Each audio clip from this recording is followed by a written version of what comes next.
Olá pessoal, tudo bem? Eu sou Oscar Frank, consultor econômico da RJI Investimentos, e esses são os destaques econômicos da semana. No aspecto geopolítico, depois do bombardeio dos Estados Unidos a 3 plantas de enriquecimento de urânio do Irã, nós tivemos o anúncio de um cessar-fogo entre Israel e também o Irã. Isso naturalmente trouxe alívio para os mercados, sobretudo para a cotação do barril de petróleo, que basicamente retornou para níveis semelhantes aos verificados antes da escalada do conflito.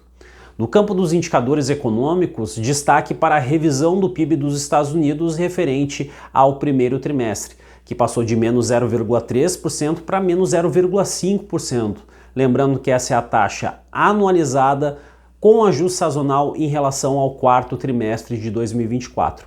Isso aconteceu em boa medida por conta de um crescimento menor do consumo das famílias. E falando especificamente a respeito desse tema, nós tivemos a divulgação do PCI referente a maio de 2025, que é justamente um termômetro das despesas das famílias americanas. E esse levantamento mostrou que em relação a abril nós tivemos tanto uma queda da renda disponível quanto também efetivamente das próprias despesas, dos próprios dispêndios, ou seja, frustrando as expectativas de mercado. Além disso, com relação ao índice de preços dos gastos dos consumidores, que inclusive é a medida preferida de inflação por parte do Federal Reserve, no tocante especificamente à parte do núcleo, que é obtido através da exclusão de itens voláteis como alimentos e energia, nós tivemos uma surpresa negativa, ou seja, os dados vieram acima das expectativas.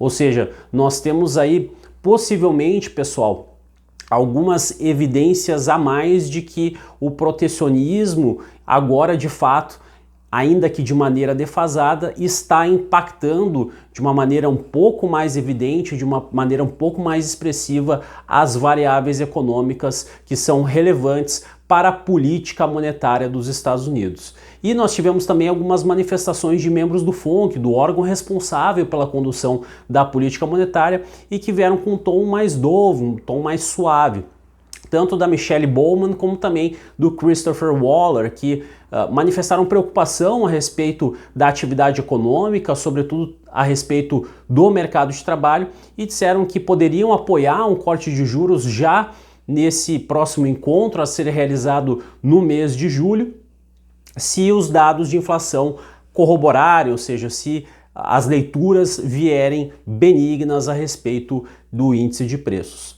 Aqui no Brasil, pessoal, nós tivemos também alguns indicadores econômicos sendo divulgados. A prévia da inflação oficial, o IPCA 15, que subiu 0,26% e que ficou abaixo das expectativas, daí em torno de 0,30% a 0,31%. E isso já vem dentro de uma toada, dentro de uma sequência de leituras benignas que começou lá com a prévia de maio, depois passou para a inflação cheia do período e agora de novo a prévia de junho surpreendeu positivamente. E não só o índice cheio, nós tivemos também os recortes qualitativos, ou seja, aqueles que são mais aderentes aos ciclos de alta e de baixa da produção e do emprego, que também vieram abaixo das expectativas. Isso não significa que a situação seja confortável, permanece bastante desafiadora, basta nós analisarmos as métricas do acumulado dos últimos 12 meses, por exemplo, que seguem extrapolando em muitos casos a meta, o limite superior da meta de inflação.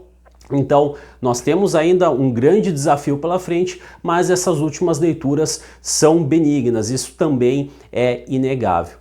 E parte dessa pressão sobre a inflação deriva de um aquecimento do mercado de trabalho que segue sendo corroborado aí pela PNAD relativa ao mês de maio, que mostrou uma taxa de desemprego de 6,2% nesse trimestre móvel até maio, a menor taxa de desemprego de toda a série histórica para esse período, e um crescimento da massa de salários acima da inflação de 5,8%, que é um ritmo ainda muito forte, embora venha desacelerando ao longo desses últimos meses, mas é uma intensidade ainda muito expressiva e que acaba corroborando aí com pressões de demanda em função desse crescimento bastante significativo dos rendimentos. E para finalizar, pessoal, aqui no Brasil nós tivemos a derrubada da medida provisória que modificou as regras relativas ao IOF por parte do Congresso. Então o governo está analisando agora basicamente três alternativas: ou aumentar os contingenciamentos de despesa, ou recorrer a receitas atípicas, como por exemplo da extração de petróleo, ou mesmo judicializar o caso, que foi justamente o que acabou acontecendo com essa medida que foi solicitada por parte do PSOL junto ao STF. Então é uma questão que ainda vai reverberar bastante ao longo das próximas semanas. Vamos aguardar aí as próximas cenas dessa novela. Vejo vocês na próxima, um abraço e até mais.